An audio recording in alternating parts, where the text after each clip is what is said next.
शाबाश बेटा, बहुत बढ़िया मुन्ना। रुको जरा, सबर करो। बोला धक्का मुक्की नहीं करने का, आराम से लेने का। हाँ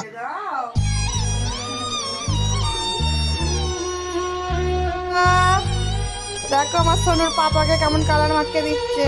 সোনু, शाबाश बेटा, बहुत बढ़िया मुन्ना। কি গো? আচ্ছা পাপাকে লাগিয়ে দিচ্ছ, লাগিয়ে দাও। আকু লাগিয়ে দাও বাবাকে। পাপা হ্যাপি হোলি পাপা। ও সোনু, কি করছো?